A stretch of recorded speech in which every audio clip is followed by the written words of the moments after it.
जगी ऐसा बाप भावा ज्याचा वंश मुक्तीस जावा, पोटा येता हरले पापा ज्ञानदेव माय बापा। प्रस्तुत अभंग देहूचे सुप्रसिद्ध साधू जगद्गुरु जगद्वंदनीय वैराग्याचे मूर्तिमंत पुतळे, एथ तुझ लागे बोलविले कोणी, प्रार्थिल्या वाचून आलासी का, असं प्रत्यक्ष भगवंताला म्हणणारे निळोबारायांचे गुरुवर्य, शिव तुझे नाव ठेविले पवित्र, छत्रपती सूत्र विश्वासू शिवाजी महाराजांना प्रेरणा देणारे, शिवाजी महाराजांना शिकवण देणारे शिवाजी महाराजांचे गुरुवर्य। ज्ञानदेवी रचिला पाया उभारिले देवालया, तुका झालासे कळस भजन करी सावकाश।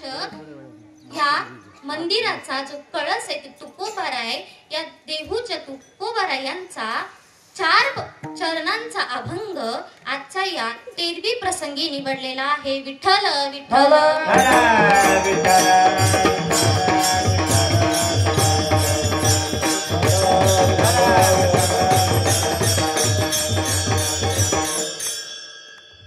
आज या ठिकाणी तुम्हा सर्वांना ज्ञातच आहे, कैलासवासी नारायण जयसिंह पाटील पवळे यांची 13वी आहे। तुम्हा सगळ्यांना कळवण्यास अत्यंत दुःख होते की एका घरातून बाप जाणं काय असतं यापेक्षा मोठी गोष्ट कोणतीच नाहीये। ज्या घराचा बाप गेला ना तर ते घर आपल्याला खायला उठतं, आणि हाच प्रसंग पवळे कुटुंबियावरती आला। आणि आज असं आहे ना, योगायोग, जो व्यक्ती गेलाय तो पण पवळे कुटुंबातलाच आहे, आणि जी मुलगी कीर्तन करते ती सुद्धा पवळे कुटुंबियातलीच आहे। आणि बाबांविषयी काय सांगणार, तुम्हा सर्वांनाच ज्ञात आहे। तुम्ही गावकरी म्हटल्यावर तुम्हा सगळ्यांनाच माहिती आहे, बाबांचा स्वभाव ना म्हणजे एकदम प्रामाणिक, कधीच कोणाशी गद्दारी नाही केली। एखाद्याचं चांगलं करता आलं नाही ठीक, पण कुणाचं वाईट पण कधी नाही केलं, असे आमचे बाबा होते। बाबांविषयी काय सांगणार, अहो आयुष्यात त्यांनी एक एवढी मोठी गोष्ट करून गेली की ते आज आम्हा सगळ्यांना त्याचा आनंद घेता येतो। तुम्हाला सगळ्यांनाच माहिती आहे, आज आमच्या शेतामध्ये भगवंताचं प्रभू शंकराचं मंदिर आहे, आणि ते मंदिर आम्ही नाही बांधलं। खरं तर कोणतंही जो शुभ कार्य होतं ना त्याच्यासाठी पूर्व पुण्याई लागते, आणि आज या ठिकाणी मी कीर्तन करू शकते ना त्याचं फक्त एक कारण आहे की माझ्या पूर्व पुण्याई आहे म्हणून मी कीर्तन करू शकते। आणि माझ्या बाबांनी जे छोटं मंदिर होतं, भगवंताची जी शिवलिंग होती आमच्या शेतामध्ये, त्याचं मंदिर बनवलं, आणि मंदिर बनवल्याच्या नंतर त्या मंदिरावरती शिखर सुद्धा जो बनवला त्याचं एकमेव कारण म्हणजे आमचे बाबा होते। हे जे घर दिसतंय तुम्हाला ते सुद्धा आम्ही नाही बांधलं, ते सुद्धा घर बांधलं ते म्हणजे आमच्या बाबांनी। तुम्हाला सगळ्यांना माहिती आहे, मी नवीन काहीच सांगत नाही, मीच उलट मलाच कळतंय असं वाटत असं। बाबांनी एवढं कार्य केलं ना, त्या बाबांचे धन्यवाद कसे मानावे काहीच कळत नाही। आज जे काही आम्हाला ज्ञान प्राप्त आहे, जे काही आम्ही आज आहोत, आम्ही म्हणा आमच्या घरचे सगळेच म्हणा या लेवलवरती आलोत ना, ते फक्त आणि फक्त आमच्या बाबाची पुण्य आहे। आणि आज त्याच बाबाच्या 13वीचं कीर्तनाची संधी मला दिली तर सगळ्यांच्याच आग्रहास्तव, खास करून केशव बाबांनी सांगितलं की बाबाची 13वी आहे, कीर्तन ताई तुम्हीच करा, त्यांना खरंच मी धन्यवाद म्हणते, कारण स्वतःच्या बाबाच्या 13वीला कीर्तन करण्याचे योग जास्त लोकांच्या भाग्यात येत नाही। म्हणून बाबाच्या 13वीचं कीर्तन आज मी करते, आणि मला ही कीर्तनाची संधी देणारे समस्त गावकरी मंडळ, पवळे कुटुंबान, खास करून केशव बाबा, तुम्हा सर्वांचे मनापासून आभार मानते। विठ्ठल विठ्ठल।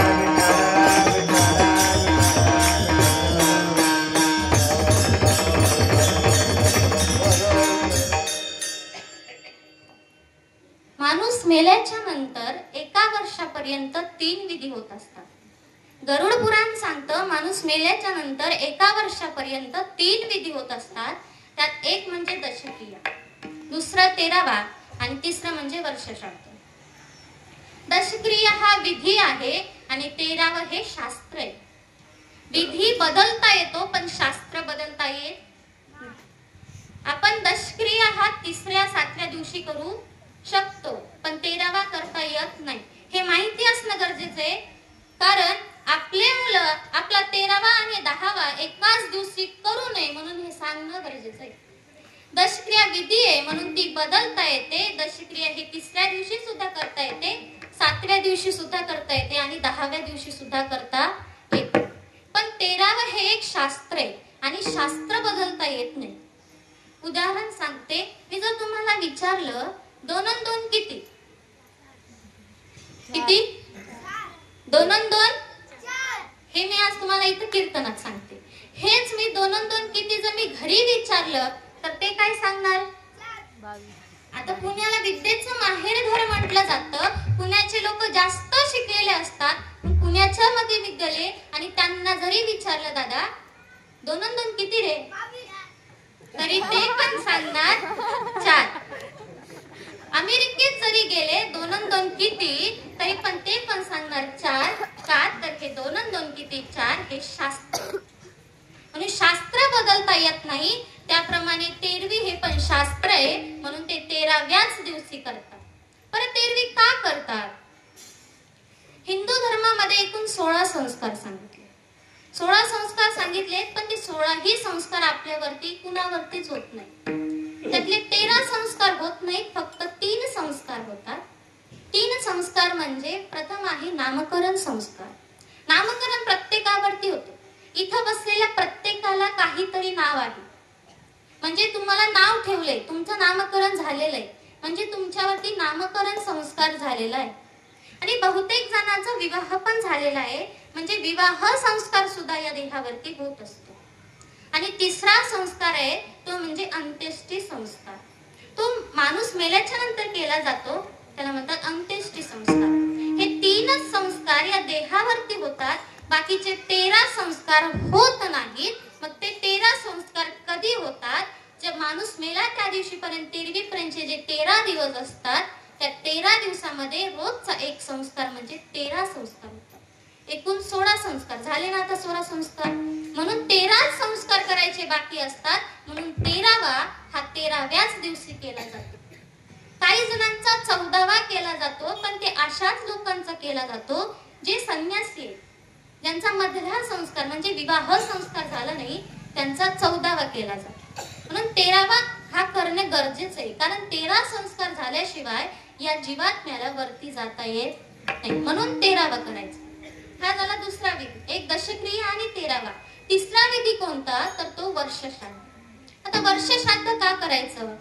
माणूस मेल्याच्या नंतर 13वीपर्यंत इथं असतो 13 दिवस. मग इथून यमलोकात प्रस्थान करतो, पण यमलोकात डायरेक्ट जाता येत नाही. यमलोकात जाण्याच्या अगोदर तिथे एक नदी लागते. त्या नदीचं नाव आहे वैतरणी नदी. पण ती नदी स्वच्छ नाही, ती नदी अस्वच्छ आहे, घाण रक्ताने भरलेली ती नदी आहे, वैतरणी नदी. मग या इहलोकातून परलोकात जाण्यासाठी जीवात्म्याला एकूण किती दिवस लागतात? 48 दिवस वैतरणी नदीपाशी जायला लागतात. मग आता ते 48 आणि इथले 13 किती झाले? मीच सांगते, 61 दिवस झाले. म्हणजे जीवात्म्याला इथून वैतरणी नदीपर्यंत जाण्यासाठी 61 दिवस लागतात. पण ती नदी पार करणं सहज सोपं नसतं, कारण ती नदी दुर्गंधाने भरलेली असते. आणि त्या वैतरणी नदीच्या तिथं कामधेनू नावाची गाय असते, आणि ती गाय त्यांनाच समोर नेऊन सोडते ज्यांनी आपल्या आयुष्यामध्ये गोदान केलेलं असतं. म्हणून गोदान करायचं. पूर्वी गायला दान केलं जायचं. म्हणजे का करायचं? तर त्या वैतरणी नदीपासून यमलोकात जाण्याचा प्रवास हा सुखकर होतो जर आपण गोदान केलं. मग 61 दिवस झाले. त्या वैतरणी नदीपासून यमलोकात जाण्यासाठी किती दिवस लागतात? तर 39 दिवस लागतात. ते 39 दिवस आणि वैतरणी नदीपाशी आलेले 61 दिवस दोन्ही मिळून किती झाले? 100 दिवस. 100 दिवसामध्ये जीवात्मा हा यमलोकात जातो, डायरेक्ट मेल्यावरती नाही जात. 100 दिवस झाल्याच्या नंतर जीवात्मा यमलोकात गेला की तिथं वकील असतो, तिथं पण वकील असतो. जसं न्यायालयामध्ये न्यायाधीश हा वकील असतो, जसं घरामध्ये सासू वकील असते, तसं यम दरबारामध्ये सुद्धा चित्रगुप्त नावाचा वकील असतो. मग त्या वकिलाच्या हातात आपण केलेल्या कर्माची पाप पुण्याची यादी द्यावी लागते, आणि मग तो वकील या जीवात्म्याविषयी निर्णय घेण्यासाठी त्या वकिलाला 265 दिवस लागतात. आणि मग ते 265 दिवस आणि इथून त्या यमलोकात जाण्याला लागलेले 100 दिवस टोटल मिळून होतात 365 दिवस. आणि सगळ्यांनाच माहिती आहे 365 दिवस म्हणजे 1 वर्ष.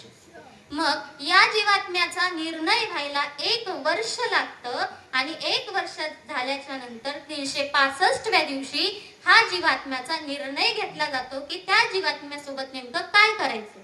म्हणून वर्ष श्राद्ध करायचं असतं. म्हणून प्रत्येकाने ज्यांचं विधान झालंय त्यांचं 13वं वर्ष श्राद्ध ज्यांनी केलं तर आपल्या पितृजांना शांती मिळते आणि नाही केलं तर आपल्याला वेगवेगळे प्रकारचे संकट येत असतात. ते देत नाहीत पण त्यांची वासना शिल्लक असते म्हणून आपल्यावरती संकट येतात. म्हणून माणूस मेल्याच्या नंतर त्या माणसाची तेरवी, त्या माणसाची दशक्रिया विधी आणि वर्ष श्राद्ध करणं ही कर्तव्य त्या कुटुंबाचं असतं. म्हणून प्रत्येकानं करणं हे गरजेचं आहे. विठ्ठल विठ्ठल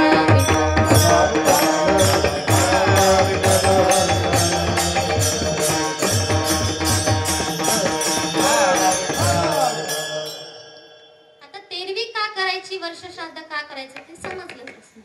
मग जो माणूस जन्माला आला त्या प्रत्येकाला आज नाही तर उद्या मरण कधी ना कधी आहे. कारण तो नियम आहे. देहाची या गावा आली या जन्म मृत्यूच्या सोहळीया ना म्हणू नये धनंजया जयापरी. या देहाच्या गावात आल्याच्या नंतर म्हणजे या देहात जर जीवात्मा आला तर त्या जीवात्म्याला जन्म आणि मृत्यू हा करावाच लागतो. आणि माऊली सुद्धा सांगतात जैसे जीर्ण वस्त्र सांडिले, म्हणजे जसं एखादा जर ड्रेस किंवा एखादा कपडा फाटला असेल तर आपण तो बदलतो आणि त्या जागी नवीन घेतो, नवीन परिधान करतो. अगदी त्याचप्रमाणे आहे हा जीवात्मा हा देह सोडतो आणि दुसऱ्या देहामध्ये प्रवेश करतो. म्हणून जो जन्माला आलाय त्याला मृत्यू अटळ आहे. उपजेते नाशे नाशे ते पुनरपि दिसे हे घटिकायंत्र जैसे परिभ्रमेगा. एखादं पीक उगवलंय, तुम्ही शेतकरी मंडळी म्हणजे तुम्हाला सगळ्यांनाच माहितीये पीक उगवल्याच्या नंतर तो कधी ना कधी सुकतो. सूर्य सकाळी येतो पण सायंकाळी मावळतो. आज जर सुख आहे तर उद्या दुःख पण येतं. जसं सुख आल्याच्या नंतर दुःख येतं, सूर्योदय झाल्याच्या नंतर सूर्यास्त होतो, तसं जन्म झाल्याच्या नंतर प्रत्येकाचा मृत्यू देखील होतो. उपजल्या पिता मनाने सगाते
दिवस नाश पावतो. फक्त काही जण आज तर काही जण उद्या. भगवंतांनी पण खूप अवतार घेतले हो या मृत्यू लोकामध्ये. भगवान श्रीकृष्णाने श्रीकृष्णाचा अवतार घेतला विष्णूंनी, पण त्या अवतारात सुद्धा त्यांना सुद्धा जावं लागलं. प्रभू रामचंद्रांना जावं लागलं. इथं भगवंतांना इथं अवतारांना जावं लागतं. मग आपल्याला अवतारावरती जायला किती वेळ लागेल? प्रत्येकाला जावं लागतं.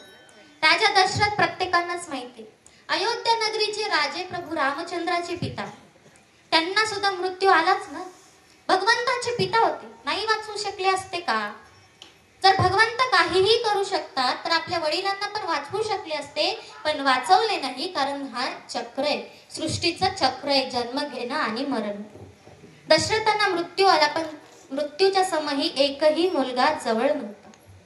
मग जन्माचा सोहळा आणि मृत्यूचा सोहळा आपल्या हातात नसतो. प्रत्येकाला मरावं लागतं. आपल्याला जर विचारलं आजपर्यंत किती लोक मेले तो, आपले उत्तर लय मेले हो, भरपूर मेले.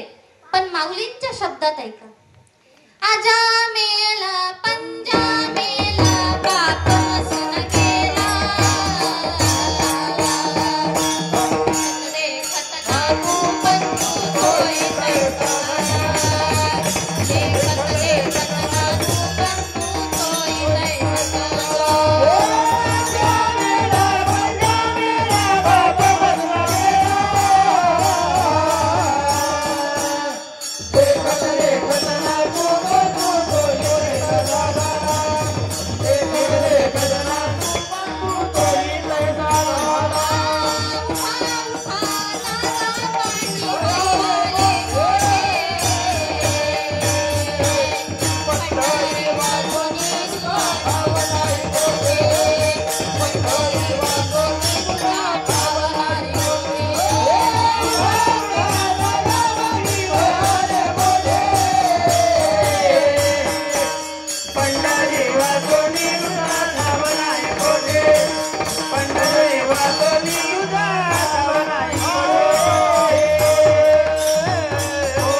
देखत नाकू बंधू तोय कैसा. आजा मेला म्हणजे आजाच्या वयाची जी माणसं होती ती पण मेली. पंजा मेला म्हणजे जी पंजाच्या वयाची माणसं होती ती पण मेली. आजा मेला पंजा मेला बाप मसना गेला म्हणजे बापाच्या वयाची सुद्धा माणसं मरणार आहेत. आणि पाहता पाहताच नातू पंतांची पण तीच अवस्था आहे. म्हणून प्रत्येकाला मरावंच लागतं आणि प्रत्येकाला जन्म पण परत घ्यावाच लागतो.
टाळ्या वाजवत जा. माता माऊलीनं विनंती आहे तुम्हाला तुमच्या शेजारणीची शपथ.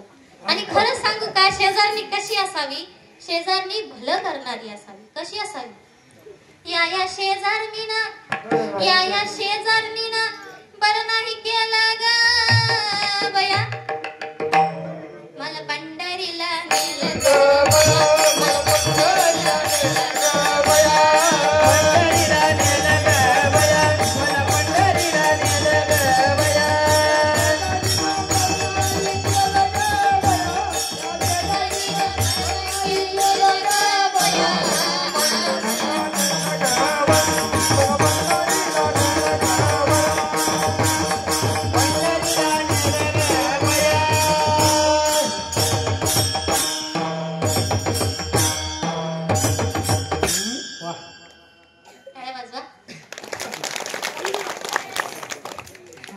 शेजारणी कशी असावी? आपलं भलं करणारी असावी. शेजारणी पंढरीला नेणारी असावी.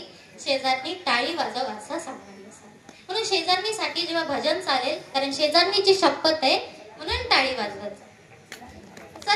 आता नका वाजू, जेव्हा प्रमाण चालेल तेव्हा वाजवायचं. म्हणून जन्माला आलेल्या प्रत्येकाला मरावंच लागतं. पण जन्म का घ्यावा लागतो? काही कारण आहे. पहिले कारण म्हणजे पाप. आपलं पाप जर शिल्लक राहिलं, जर आपल्यातून पाप घडलं तर जन्म घ्यावा लागतो. आता स्वर्ग प्रत्येकाला माहिती, म्हणजे बघितला नाही पण नाव माहिती. स्वर्गाचा राजा इंद्र आणि इंद्राचा सेवक भूतसेन भूतसेन हा इंद्राचा सेवक होता. रोज इंद्राची गादी साफ करायचा. आणि एक दिवस अचानक असा विचार आला की इंद्राची गादी मऊ मुलायम दिसतेय, खरंच बसून बघावं. असं लोकांच्या गादीवरती बसायला खूप आवडतं म्हणा, आणि त्यात महाराज लोकांच्या गाद्या जास्त आवडतात. मग इंद्राच्या गादीवर तो भूतसेन बसला आणि इतका आनंद झाला की त्या आनंदामध्ये त्या आसनावरतीच त्याला झोप लागली. आणि तेवढ्यात इंद्र तिथं आला आणि इंद्राने पाहिलं, पण भूतसेनाच्या हातून पाप घडलं म्हणून इंद्राने शाप दिला की तुला मृत्यू लोकात भिल्ल म्हणून जन्माला यावं लागेल. आणि तोच भिल्ल शिवरात्रीच्या कथेत. मग काय, पाप घडलं की जन्म घ्यावा लागतो. दुसरी गोष्ट आहे वासना. कितीही तुम्ही ज्ञानी असाल, पण तुमच्या अंतकाली जर वासना आली तर परत जन्म घ्यावा लागतो. जन्म घेणे लागे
हरिमुखी गाता हरपली चिंता त्या नाही मागता जन्म घेणे.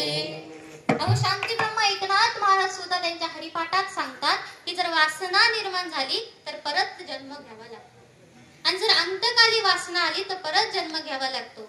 जडभरत राजा हरणागर्भ गेला गाला तो गातला वासनेने. अहो जडभरत नावाचा राजा होता, पण अंतकाली हरणाच्या पिलाचा मोह लागला म्हणून हरणाच्या पोटी जन्म घ्यावा लागला.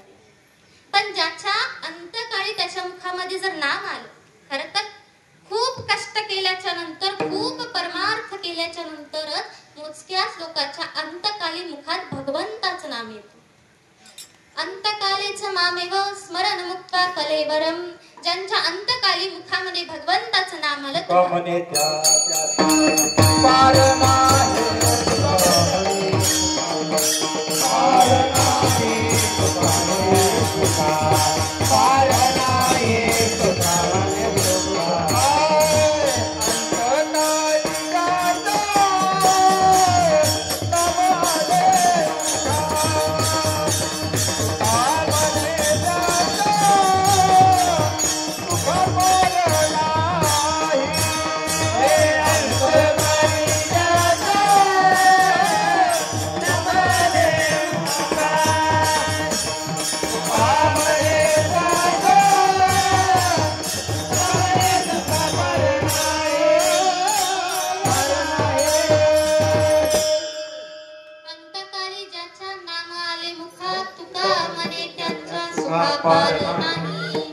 अंतकाली ज्याच्या मुखामध्ये भगवंताचं नाम आलं त्याच्या एवढं सुख दुसरं कोणालाच प्राप्त होत नाही.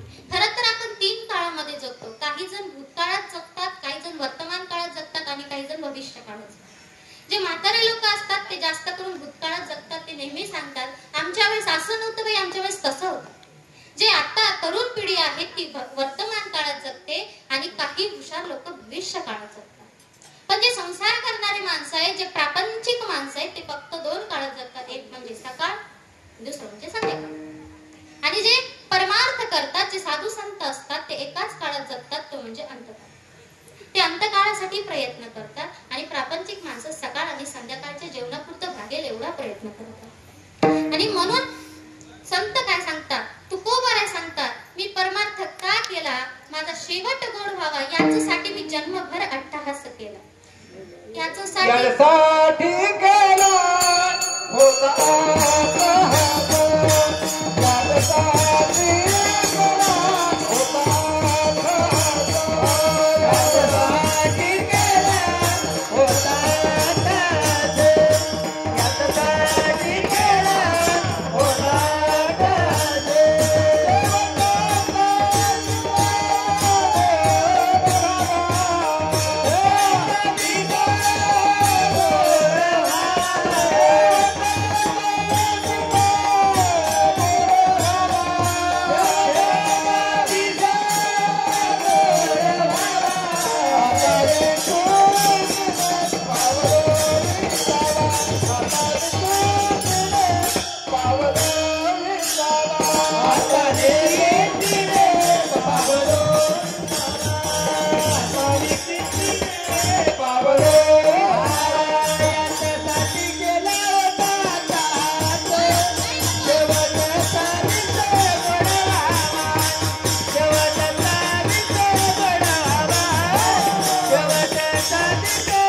अट्टहास.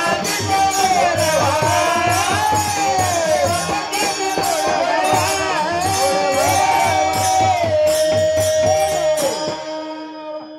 याच्यासाठी केला होता अट्टहास. शेवटचा दिवस गोड व्हावा. शेवटचा दिवस गोड व्हावा यासाठी मी आयुष्यभर प्रयत्न केलो. तो को बरायचा. आणि संध्याकाळी जर निवांत झोप यावी असं वाटत असेल तर दिवसभर कष्ट करावे लागतात. त्यावेळेस रात्री सुखाची झोप लागते. ज्यावेळेस असं वाटतं की 4 महिने आपण बसून खावं त्यासाठी 8 महिने कष्ट करावे लागतात. ज्यांना असं वाटतं आपलं म्हातारपण सुखात जावं ऐश्वर्यात जावं त्यांनी आयुष्यभर तरुणपणे काम करावं लागतं. आणि ज्यांना वाटतं मला मरणाच्या वेळेस आनंद व्हावा त्यांनी आयुष्यभर परमार्थ करावा लागतो. त्यावेळेस त्यांच्या मुखात शेवटी नाम येईल. ज्यांनी परमार्थ केला ज्यांनी सतत मुखात नाम घेतलं असा प्रश्न पडतो की शेवटी मुखात नाम यायचंय तर मग आयुष्यभर का नाम करायचं. सोपं उदाहरण सांगते. हातात पीक पडावं हातात दाणे पडावे असं वाटत असेल तर त्याचं पीक लावल्यापासून तो पीक येईपर्यंत त्याची निगराणी करावी लागते.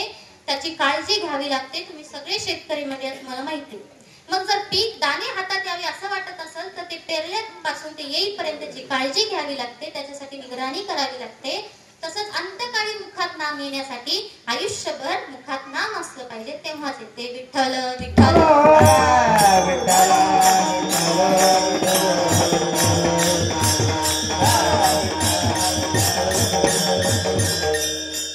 तुकोबरे अभंगात सांगतात जगी ऐसा बाप व्हावा त्याचा वृक्ष मुक्ती सजावा. बाप व्हावा. बाप काय असतो. बाप काय असतो. बाप म्हणजे प्रत्येकाच्या आयुष्यातली एक सर्वात मोठी भूमिका बजावणारा व्यक्ती म्हणजे बाप असतो. बाप काय असतो. बाप तो असतो ज्याने कधीच आपल्या मुलांना त्रास दिला नाही ना तो बाप असतो. अहो दिवाळीचा ज्यावेळेस सण येतो ना त्यावेळेस तोच बाप आपल्या मुलाला 2000चे कपडे घेतो. आपल्या मुलीला 2000चे कपडे घेतो. तो बाप कधी स्वतःसाठी कपडे घेत नाही. तो बाप आपल्या मुलाला दप्तर हवाय दप्तर घेतो. तो बाप आपल्याला मुलाला पेन हवी पेन घेतो. आपल्या मुलाला बूट हवाय बूट घेतो. आपल्या मुलाला घड्याळ हवी घड्याळ घेतो. तो बाप दिवाळीच्या सणाला सुद्धा कधी स्वतःसाठी कपडे घेत नाही. त्याचं नाव बाप असतं. अहो आपल्या अंगात म्हणजे आपल्या अंगातली लक्स कॉजीची बनियान बघा आणि स्वतःच्या बापाच्या अंगातली बनियान बघा. आपल्या अंगात लक्स कॉजीची बनियान आहे पण तो बाप 4 जागी ठिगळं लावलेली बनियान घालतो. तो बाप असतो. बाप खरंच काय असतो सांगू. अहो फाटकी बनियान घालतो. दिवाळीचा सण असतो शर्टाला बटन जरी नसलं ना पिन लावून वागवतो. तो बाप असतो. अहो त्याचं नशीब फाटला आपलं नशीब घडवता घडवता. बाप ओळखायचंय ना. आपल्या पायातला बाटाचा बूट बघायचा आणि बापाच्या पायातला 4 जागी फाटलेला बूट बघायचा. फाटलेली चप्पल बघायची तेव्हा कळते बाप काय असतो. आपला बाप शेतात जातो रानावनात जातो दरी डोंगरात जातो कावड कष्ट करतो, शेतात राबणारा आपला बाप असतो. त्या काटेन त्या बापाला त्या चपलीतून टोचत असतात, रक्त वळवळ गळत असतं, तरी सुद्धा तो बाप नवीन चप्पल घेत नाही. त्याचं नाव बाप असतं. अहो, त्याच्या आयुष्याला काटे लागे, आपलं आयुष्य घडवता घडवत. बाप खरंच सांगू कसा असतो? बाप ना फणसासारखा असतो, फणस फळासारखा. फणसाच्या वरी काटे दिसतात, पण ज्यांनी काटे काढून पाहिलं ना आत काय आहे, तर आत गोड रस आहे. तसा बाप असतो, वरती काटे असतात हो, पण अंतःकरणात त्याच्या सुद्धा मायाच असते. त्याचं नाव बाप असतं. आपण आईला रडताना पाहिलं. आपल्याला करंगळीला जरी जखम झाली ना, तर त्या आईला त्रास होते, आईला वेदना होतात, मग ती आई रडते. ती आई आपण रडताना पाहिली ना, पण बाप रडताना पाहिलं नाही. भगवंतानी निर्मितीच अशी केली, त्या आईला डोळ्याच्या जागी डोळे दिले, त्या आईला डोळ्यामध्ये भावना दिल्या, म्हणून ती आई रडू शकते. त्या बापाला डोळ्याच्या जागी डोळे दिले दादा, पण त्या डोळ्यामध्ये भावना दिल्या नाही, त्या भावना अंतःकरणात दिल्या, म्हणून बाप जगासमोर रडत नाही. बाप आपल्यासाठी अख्ख्या दुनियेशी लढतो, पण त्या बापामध्ये एवढं सामर्थ्य नाही, एवढी ताकद नाही त्या बापामध्ये, की तो बाप आपल्या समोर लढावा. नाही, तो बाप कधी रडतो जाणून घ्यायचंय. विठ्ठल विठ्ठल.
तो बाप कधी रडतो?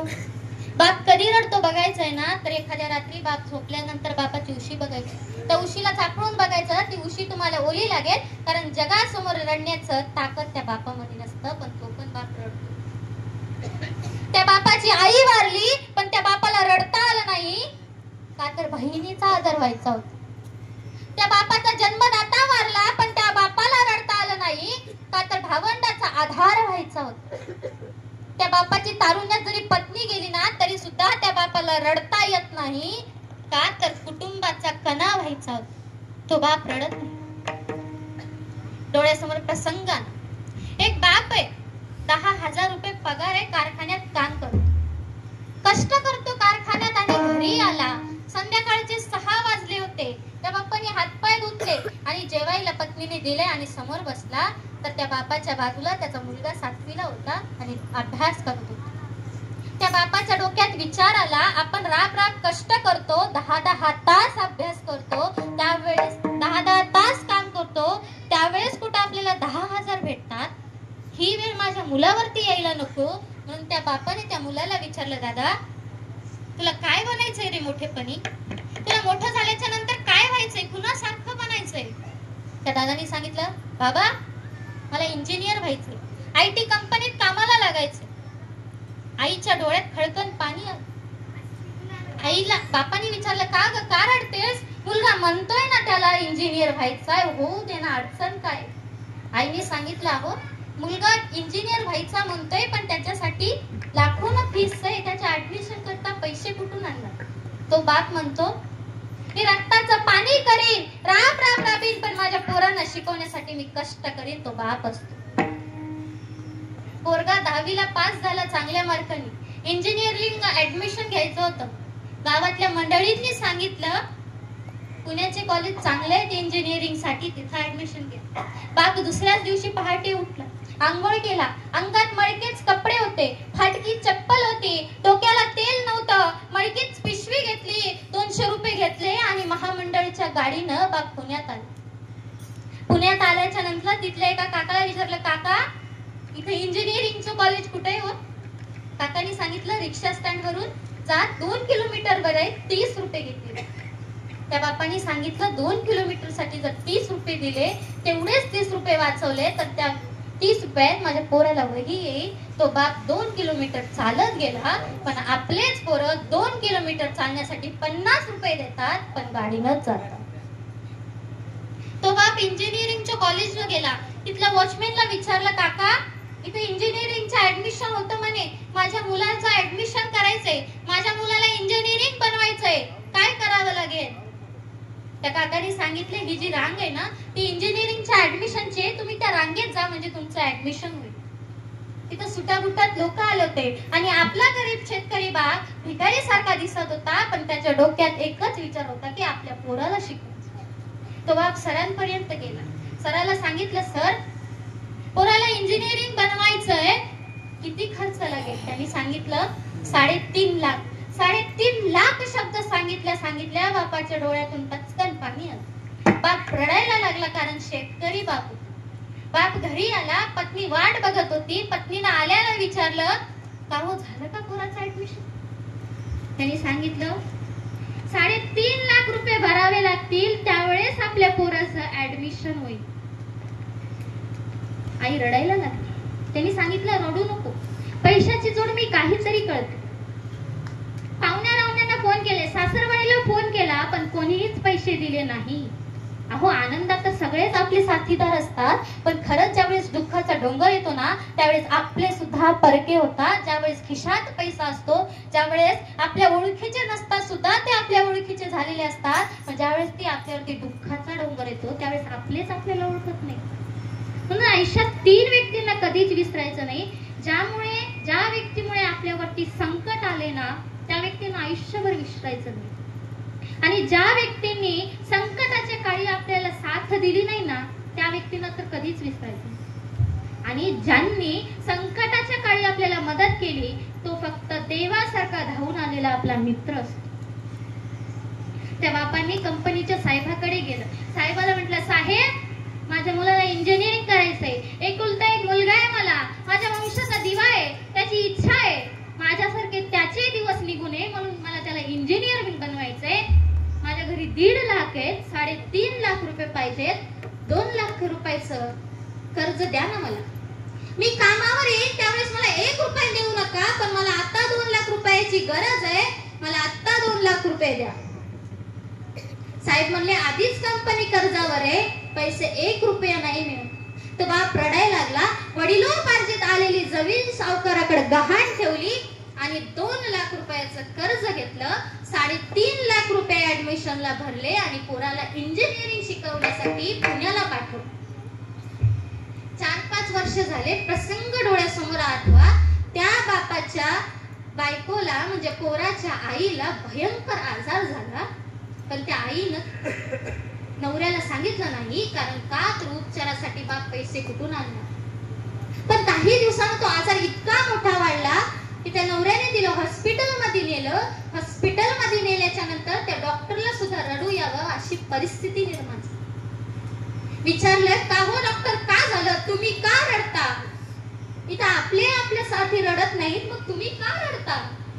त्या डॉक्टरनी सांगितलं काका तुमच्या बायकोला ब्लड कॅन्सर झालं जास्तीत जास्त 4 महिने राहू शकतो कुठेही नेलं तरी उपचार होणार नाही. 4 महिन्यानंतर आई मृत्यू पावली पण त्या पोराला येता आलं नाही. शेवटच्या क्षणाला सुद्धा पोरगा सोबत नव्हता. विचार करा परिस्थिती काय होती. आई मृत्यू पावली. 4 वर्षानंतर पोराचा फोन आला बाबा मी इंजिनिअरिंग झालोय मी IT कंपनीत कामाला लागलोय मला वर्षाला 10 लाख रुपयाचं पॅकेज आहे बाबा. त्या बाबाला शब्द ऐकताच अश्रू अनावर झाले. म्हटले या क्षणी जर तुझी आई असती तर तिला किती आनंद झाला असता. बापांनी पेढा हातात घेतला. प्रत्येक गावातल्या व्यक्तीला सांगितलं दादा माझा पोरगा इंजिनिअरिंग झालाय IT कंपनीत कामाला आहे 10 लाख रुपयाचं पॅकेज आहे पेढा घ्या माझा पोरगा इंजिनिअरिंग झालाय. त्या पोराला 4-5 महिन्यानंतर बापानं चांगल्या पुरुषी लग्न लावलं. नंतर अमेरिकेहून फोन आला दादा तुम्ही आमच्या कंपनीत कामाला या, आम्ही तुम्हाला वर्षाचं 20 लाख रुपये पॅकेज देऊ. पोरानं बापाला न सांगता बॅग भरली आणि सांगितलं बॅग भरल्यानंतर, बाबा मी अमेरिकेत चाललो. पोरानं बापाला नेऊ शकलं नसतं का हो, पण नेलं नाही. दोघं जोडी अमेरिकेला गेली आणि अमेरिकेला कंपनीत काम करत होती. बाप रोज रात्री फोन करायचं, बाळा. बापानं कधी विचारलं नाही, बाळा तू किती पैसे कमवतोस. बापानं कधी विचारलं नाही, बाळा तू कोणत्या गाडीत फिरतोस. बापानं कधी विचारलं नाही, बाळा तू किती रुपयाचे कपडे घालतोस. फक्त त्या बाप रोज एकच वाक्य विचारायचा, बाळा तू बरा आहेस का आणि तू जेवलास का. आणि एक दिवस अचानक असं झालं, बापाने फोन केला आणि तो फोन त्याच्या सुनेने उचलला आणि सुनेने सांगितलं, का हो तुम्हाला काही काम धंदे नाहीत का आमच्या संसारात ढवळाढवळ करताय, कशाला आम्हाला त्रास देताय, यापुढे आम्हाला फोन करायचं नाही, तुमचा आमचा विषय संपला. पण योगायोग असा झाला, त्या बापाला आता सुनेनं असं म्हणलंय तर कारण येऊ नये. त्या बाप इतका हातबल झाला, आधी स्वतः भाकर बनवून खायचा पण आता हात उचलत नव्हता. त्या बापाने झोळी अडकावी आणि लोकांच्या दारोदारी जाऊन भीक मागावी. ज्या बापाने स्वतःच्या आईला गहाण ठेवून कर्ज काढून पोराला शिकवलं होतं, तो जर पोरगा भीक मागायला लावत असेल तर काय अवस्था आहे. भीकला मागायला गेल्याच्या नंतर म्हणायचे, दादा तुम्ही तर 3.5 लाख रुपये कर्ज काढून पोराला शिकवले ना, आणि तो पोरगा तुम्हाला आज भीक मागायला होतोय. बापाला लाज वाटायची, बाप खाली मान घालायचा. आणि काही दिवसानंतर अमेरिकेत असणाऱ्या पोराला हार्टचा, हृदयाचा आजार झाला. कर्माची फळं भोगावीच लागतात. हृदयाचा आजार झाला, तिथे दाखवलं पण तिथे खूप खर्च सांगत होता. म्हणून त्याने त्यांच्या गावच्या तालुक्याच्या ठिकाणी आले आणि तालुक्याच्या ठिकाणी आल्याच्या नंतर डॉक्टरने सांगितलं, तुमचं हृदयाचं ऑपरेशन करायचंय आणि त्यासाठी 5 लाख रुपये तुम्हाला भरावे लागणार आहे. त्यांनी सांगितलं, अहो सगळे पैसे तर अमेरिकेतल्याच दवाखान्यात संपले, एवढे पैसे नसणार आहे. बायकोला सांगितलं, बघ ना पैशाची जाडजूड जमती का. बायकोनी पाहुण्यांना फोन केला, सासरवाडीला फोन केला, पण कुणीच पैसे दिले नाही जात. डॉक्टरने ते सांगितलं होतं, जोपर्यंत पैसे जमा होणार नाही तोपर्यंत आम्ही तुमचं ऍडमिशन करणार नाही. मग काय झालं, दुसऱ्या दिवशी 9 वाजता डॉक्टर त्या दादापाशी आले आणि सांगितलं, दादा तुमचं ऑपरेशन होईल ना आता. त्यांना प्रश्न पडला, बायकोच्या गळ्यात तसेच दागिने दिसताय, तिने एक दागिना मोडला नाही, मग माझे पैसे भरले कोणी. डॉक्टरांनी सांगितलं, ते माहिती नाही, पण आधी ऑपरेशन करून घेऊ. ऑपरेशन झालं. 15 दिवसानंतर मुलगा बरोबर झाला आणि तो आधी ऑफिस मध्ये गेला डॉक्टरच्या. डॉक्टरला विचारलं, डॉक्टर सांगा ना ऑपरेशन साठी पैसे कुणी भरले. डॉक्टर म्हणले, कुणी भरले सांगता येत नाही, पण भरले. पण डॉक्टर सांगा ना कुणी भरले, कसा दिसत होता. डॉक्टरने सांगितलं, मळलेल्या कपड्यातला होता, फाटक्या चपलीतला होता, डोक्याला तेल नव्हतं, सुरकुतल्या चेहऱ्याचा एक माणूस होता. हो पण डॉक्टर कोण होता. अरे नाही माहिती कोण होता, पण आता कुठे आहे. गेला 15 दिवस झालं, तसं पैसे भरलाय तसं हॉस्पिटलच्या पायरीवरती हातामध्ये विठ्ठल रुक्माईची मूर्ती आहे. मूर्ती घेऊन एकच गोष्ट म्हणते की देवा तुला करुणा कर, कृपाळू भक्त वांचित म्हणतात, देवा माझ्या पोराचं ऑपरेशन नीट होऊ दे. ते शब्द ऐकताच पोरगा पायरी जवळ आला आणि पाहतो तर काय, स्वतःचा बाप होता. विटेवर जो पांडुरंग उभा आहे, त्या पांडुरंगाच्या चरणावरती डोकं आपलीत होता. म्हणतात, देवा माझ्या पोराचं ऑपरेशन नीट होऊ दे. पोरांनी बापाला कडकड मिठी मारली आणि सांगितलं, बाबा एक विचारू का, सांग. अहो बाबा, तुमची जी आई होती, जी शेत होती, तुम्ही ते माझ्या शिक्षणासाठी गहाण ठेवली होती आणि घरही नव्हतं, मग तुम्ही 5 लाख रुपये भरले कुठून. बाबांनी सांगितलं, काय करायचंय बाळा, आता तू ठीक झालास ना. नाही बाबा, मला आज ऐकायचंय, मला सांगा तुम्ही 5 लाख रुपये भरले कुठून. त्या बाबांनी काय सांगितलं, उत्तर ऐका. त्या बाबांनी सांगितलं, बाळा काय नाही रे, आता माझं जीवन तरी किती राहिलं. माझ्या ज्या 2 किडन्या होत्या ना, आता मी मेल्यावरती त्या जाणारच आहेत. आता 2 किडन्या विकल्या आणि तुझे पैसे भेटले.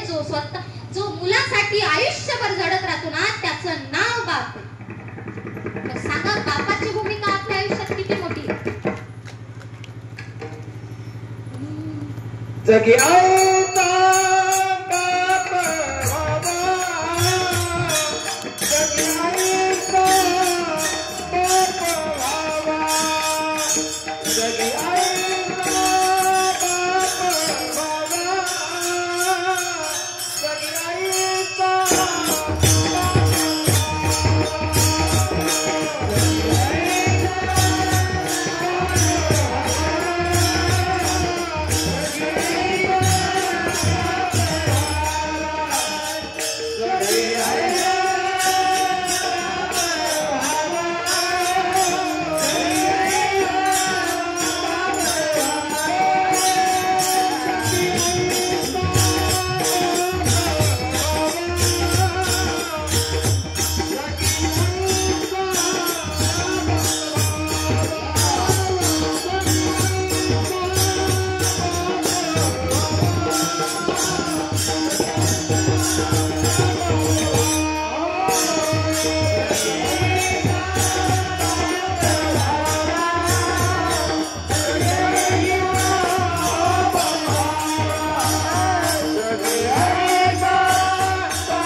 त्याचा वंश मुक्तीच गेला पाहिजे.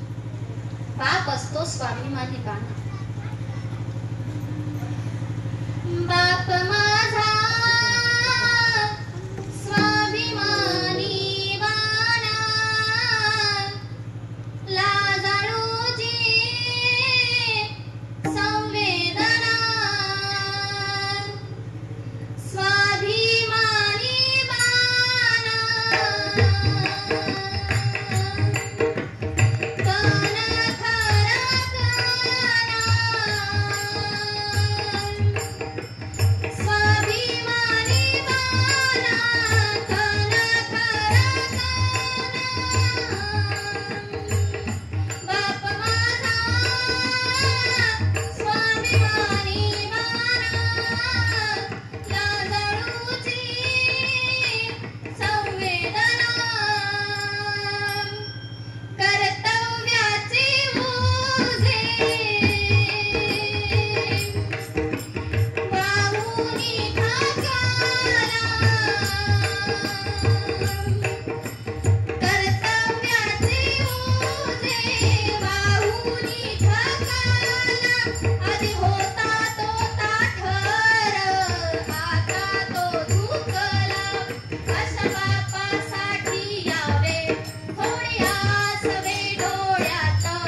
नसतो म्हणी नसतो. अनेक लोकांनी आईवरती काव्य लिहिले, पण कोणत्याच व्यक्तीने बापावरती अजून सुद्धा काव्य लिहिलं नाही. श्यामची आई सांगितलं, पण कुणी श्यामचा बाप सांगितला नाही. अजून सुद्धा राम हा कौशल्याचा सांगितला जातो, पण राम कधी दशरथाचा सांगितला नाही. ज्या दशरथाने रामाचं नाव घेऊन अंत सोडलाय, जीव सोडलाय, त्या दशरथाचं, त्या रामाचं नाव घेताना दशरथाचं नाव लावलं जात नाही, फक्त कौशल्याचंच नाव लावलं जातं. का? बापाची जबाबदारी नसते का मुलावर? का बाप मुलासाठी काही करत नाही का? हीच तर शोकत. बाप पण असतो वेदनांचा धनी, पण तो दिसत नाही कुणाला, एवढाच फरक आहे. म्हणून तुकोबाराय सांगतात, जगी ऐसा बाप व्हावा ज्याचा वंश मुक्तीस जावा. ज्याचा वंश मुक्तीस गेला पाहिजे असा बाप व्हावा. ज्यांनी म्हटलं ना आपले आई वडील आपल्यासाठी काहीच करत नाही, त्यांनी फक्त ज्ञानोबा माऊलींचं चरित्र वाचावं, कळतं की आपल्या आई बापांनी आपल्यासाठी काय केलं.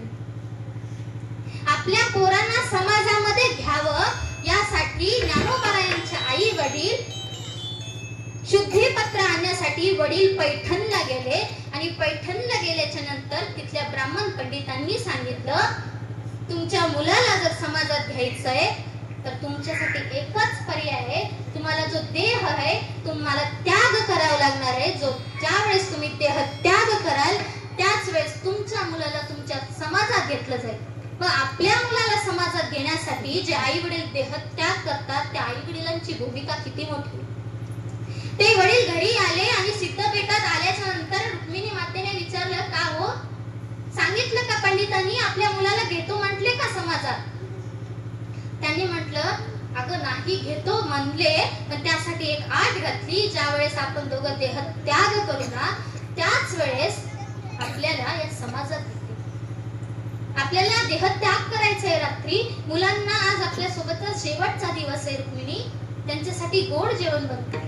आईने गोड जेवण बनवलं, बापांनी चारही मुलाला जवळ घेऊन बसलं, ज्ञानोबा माऊलींसोबत त्यांच्या भावंडांसोबत. बापांनी निवृत्ती दादांना घास भरवत होते, आणि घास भरवत असताना डोळ्यात अश्रू दाटले होते, फक्त ते अश्रू अनावर करत होते, फक्त त्या अश्रूंना बाहेर येऊ देत नव्हते. ज्ञानेश्वर माऊलींना घास भरवला, त्याही वेळेस डोळ्यात अश्रू होते, पण अश्रू बाहेर येऊ दिले नाही. सोपान काकाला घास भरवला, पण ते अश्रू बाहेर येऊ दिले नाही. पण ज्यावेळेस मुक्ताबाईची वेळ आली ना त्यावेळेस म्हटले, मी अश्रू बाहेर आणणार नाही, पण हा घास जवळ नेण्याच्या आधीच डोळ्यातून पाणी खाली गळालं. कारण या जगाच्या पाठीवर मुलीचं आणि बापाचं नातं हे खूप वेगळं असतं, आणि हे नातं त्यालाच कळतं ना ज्या बापाला मुलगी असते. जोपर्यंत माहेरात बाप आहे ना तोपर्यंत मुलीला माहेरी जावं वाटतं. तो बाप दिवाळीला मुलगी नाही आली तर 4 वेळेस पोरीला फोन करतो, पोरगी तू अजून दिवाळीला का आली नाहीस बाई, ये ना ग, 4 दिवस राहा ना आमच्यासाठी दिवाळी, ये ना माहेरा, असं म्हणणारा फक्त बाप असतो. आणि ज्या वेळेस बाप घरातून जात असतो ना त्या पोरीला 4 वेळेस फोन लावणारा कोणीही नसतो, भाऊ सुद्धा नसतो. बापाची भूमिका भावाला सुद्धा घेत येत नाही. पण ज्यावेळेस मुक्ताबाईची वेळ आली त्यावेळेस विठ्ठलपंत रडू लागले. का तर पोरीला सोडून जायचं होतं, पोरीची जबाबदारी भावंडांवर पडणार होती. विचारलं, बाबा का रडता? काही नाही, पोरी डोळ्यात कचरा गेलाय ना म्हणून रडतो. पोरांना झोपी घातलं. विठ्ठलपंतांनी रुक्मिणी मातेने देह त्याग केला, आणि सकाळी ज्ञानोबाराय उठले, सोपान काका उठले, निवृत्तीनाथ उठले. यांना कळालं की आपल्या आई वडिलांनी देह त्याग केला. पण शेवटी मुक्ताबाई उठली, आणि मुक्ताबाई उठल्याच्या नंतर तिला बाबा दिसले. तिने विचारलं, दादा सांगा ना, बाबा दिसत नाही, कुठे गेले? सांग ना, आई पण दिसत नाही, दोघंही कुठे गेले? दादा सांगणार आहे. दादा काहीच बोलत नव्हते. अरे दादा एकदा सांग ना, आई बाबा कुठे गेले? दादा सांगणार आहे. माऊलीने सांगितलं, बाई मुक्ता, आपले आई वडील आपल्याला कायमचे सोडून गेले, पण दादा सांग ना कुठे गेलेत? मामाच्या घरी गेलेत का? नाही ग मुक्ता, आपले आई वडील आपल्याला कायमचे सोडून देवापाशी गेले. मुक्ताई रडू लागली. रडणाऱ्या मुक्ताईला ज्ञानोबारायांनी शांत केलं. मुक्ताबाई म्हटली, दादा मला भूक लागली, जा आळंदीतून काहीतरी खायला घेऊन या ना माझ्यासाठी. असं म्हणता क्षणी ज्ञानोबारायांनी गळ्यात झोळी घेतली आणि आळंदीत गेले. पण परिस्थिती बघा, त्या ज्ञानोबारायांना कोणी शिवलं नाही, त्या ज्ञानोबारायांना कोणी पाण्याला शिव दिलं नाही, का त्या ज्ञानोबारायांना कोणी भिक्षा दिली नाही. ज्ञानोबाराय परत आले पण कोणी भिक्षा दिली नव्हती. किती मोठी गोष्ट आहे ऐका. त्यावेळेस ज्यावेळेस ज्ञानोबाराय भिक्षा मागण्याकरता गेले पण त्यांना कोणी भिक्षा दिली नाही, त्यांना कोणी शिवलं नाही. पण आज त्याच ज्ञानोबारायांना शिवण्यासाठी, त्याच ज्ञानोबारायांना पाहण्यासाठी दूरदूरून वरून लोक आळंदीला येतात. ज्या ज्ञानोबारायाला त्यावेळेस कोणी भिक्षा वाढली नाही, आज त्याच ज्ञानोबारायांच्या नावाखाली लाखो रुपये अन्नदान करतात. ज्यावेळेस त्याच ज्ञानोबारायाला पाण्याला शिव दिलं नाही, आज त्याच ज्ञानोबारायाला 5 नद्यांचं पाणी आणून आंघोळ घातलं जातं. त्या ज्ञानोबारायाला त्यावेळेस फाटके कपडे घालावे लागले, पण आज पाहिलं तर त्यांच्या समाधीवरती चांदीचा मुकुट आहे. ज्यावेळेस ज्ञानोबाराय पंढरीला जायचे, अनवाणी पायाने जायचे, मागे कोणी नसायचं, समोर कोणी नसायचं, पण आज ते ज्ञानोबाराय जर पंढरीला जात असतील तर चांदीच्या रथात, चांदीच्या मुकुटासहित जातात. समोर लाखो लोक असतात, मागे लाखो लोक असतात. ही आज परिस्थिती आहे. त्यावेळेस कोणी भिक्षा मागली नाही. सांगायचं तात्पर्य काय की माणूस असतो ना त्यावेळेस त्याची किंमत कधी कळत नाही. बाप ज्यावेळेस असतो ना त्यावेळेस बापाची किंमत कळत नाही. बाप ज्यावेळेस सोडून जातो त्यावेळेस कळतं की बाप काय होता. ज्ञानोबाराय आले, मुक्ताईने विचारलं, दादा आणलं का हो काही? दादांनी ताटीत गेले, दादांनी ताटी लावून घेतली. राग आला होता ज्ञानोबारायांना आणि त्यावेळेस जर मुक्ताईने ज्ञानोबारायांना उपदेश केला नसता, आज तुम्हा जीवनचा उद्धार करणारी ज्ञानेश्वरी अस्तित्वात नसते. आज त्या मुक्ताईने जर ज्ञानोबारायांना उपदेश केला नसता तर योग्यांसाठी आज चांगदेव 65 नसती. आज त्यावेळेस जर मुक्ताईने त्या ज्ञानोबारायांना उपदेश केला नसता तर आज आपल्या वारकऱ्यांसाठी हरिपाठ नसता. बहिणीने उपदेश केला. एवढा संघर्ष करणाऱ्या ज्ञानोबारायांना विचारलं, तुम्ही स्वतःसाठी काय मागितलं? त्यावेळेस ज्ञानोबाराय म्हणतात, अवघाची संसार सुखाचा करीन, आनंदे भरीन तिन्ही लोक. अहो माझा संसार म्हणजे हे माझं विश्व आहे, हे विश्वाची माझे गरज. हे सुखी राहिले की मला आनंद मिळतो. मग विचार करा, ज्ञानोबारायांच्या आई वडिलांनी ज्ञानोबाराय त्यांचे भावंड समाजात यावं म्हणून किती मोठा त्याग केला. मग सांगा बापाचा त्याग सगळ्यात मोठा असतो. म्हणून तुकोबाराय सुद्धा काय म्हणतात, पोटा येता हरले पापा, ज्ञान देव माय बापा. जर ज्ञानोबारायांसारखे जर मुलं आपल्या पोटाला आले तर आपलं पाप नष्ट होतं. तुकोबारायांनी ज्ञानोबारायांना आपले बाप आई, आपले आई वडील मानले. अभंगाचं भीती येते.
सूर्य परत दिसतो दुसऱ्या दिवशी.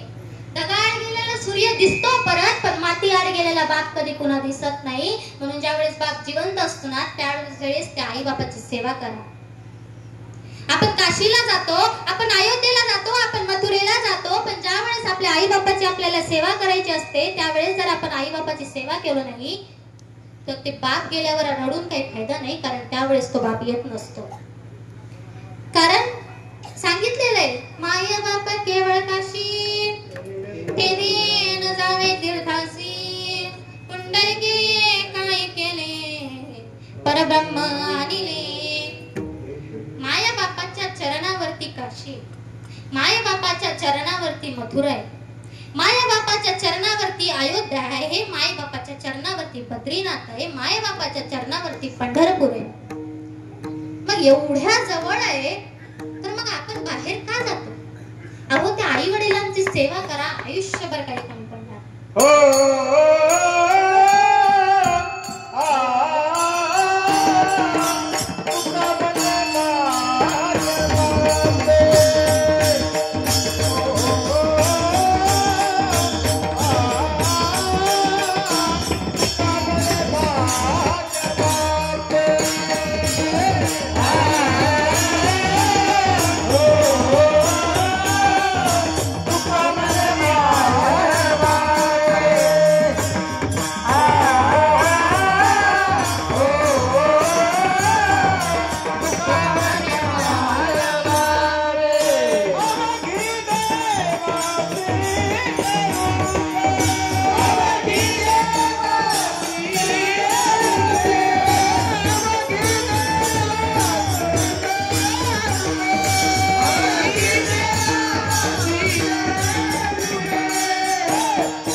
काहीच करू नका, फक्त आई वडिलांची सेवा करा. कारण आपण आई वडिलांची, तुम्हाला म्हणत नाही, ज्या गावी तुमचं कोणीच नाही तिथलं सांगते, काहींना ना आई वडील काय असतात समजलंच नाही.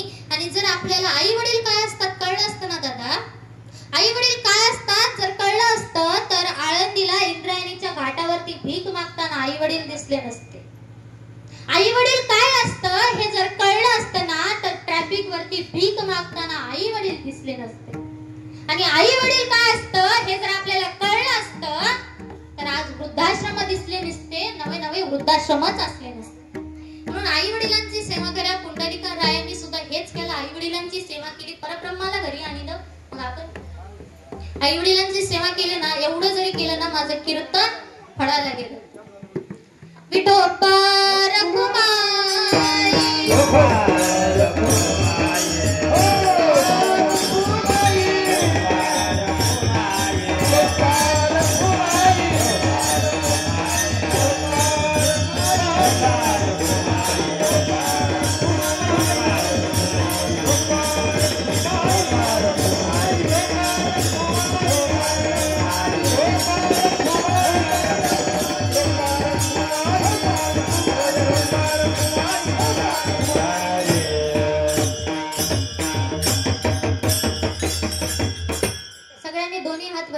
जिथपर्यंत माझा आवाज पोहोचते तिथपर्यंत सगळ्यांनी दोन्ही हात वरती करा. विनंती,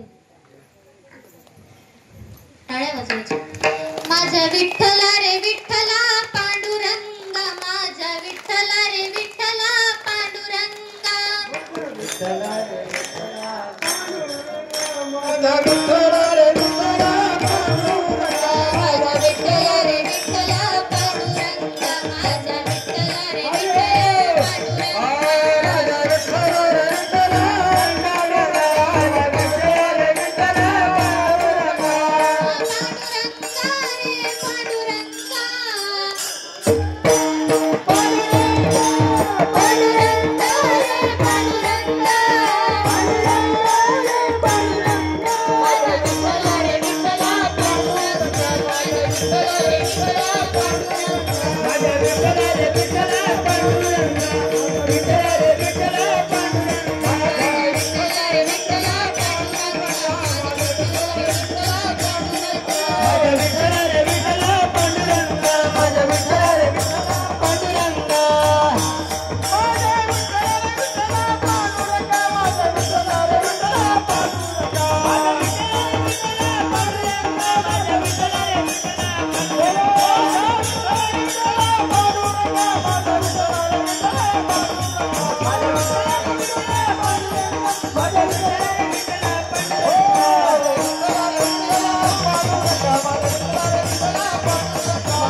पोटा येता हरले पापा ज्ञानदेव माय बापा मुळी होता तो ज्ञानी मग लागलो आम्ही त्यानी. म्हणजे आपला बाप ज्ञानी होता.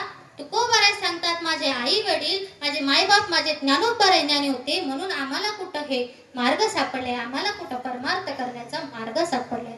तुका म्हणे पोटीचे बाळ माझी पूर्व ब्रह्माची आण. तुकोबाराय सांगतात माझ्या ज्ञानोबाराय ज्ञानदेवांना सांगतात ज्ञानदेवा मी तुमच्या पोटीचं बाळ आहे, माझी जी ब्रह्माची आड आहे ना ती तेवढी तुम्ही स्वीकारा. हा झाला अभंगाचा अर्थ. मला गायनाला साथ देणारे सगळे बाबा तुमचे मी मनापासून आभार व्यक्त करते. पकवाजाला साथ देणारे दादा तुमचे पण आभार व्यक्त करते. वेणेकरी बाबा तुमचे पण आभार व्यक्त करते. आणि शेवटपर्यंत आवाज चांगला दिला म्हणून साऊंड सिस्टीम वाले दादा तुमचे पण मी आभार व्यक्त करते. चौकदार काका तुमचे पण आभार व्यक्त करते. आणि न झोपता कीर्तन ऐकलं म्हणून तुमच्या सर्व श्रोत्यांचे मी आभार व्यक्त करते. आणि सेवेला पूर्ण विराम देते. ज्ञानेश्वर माऊली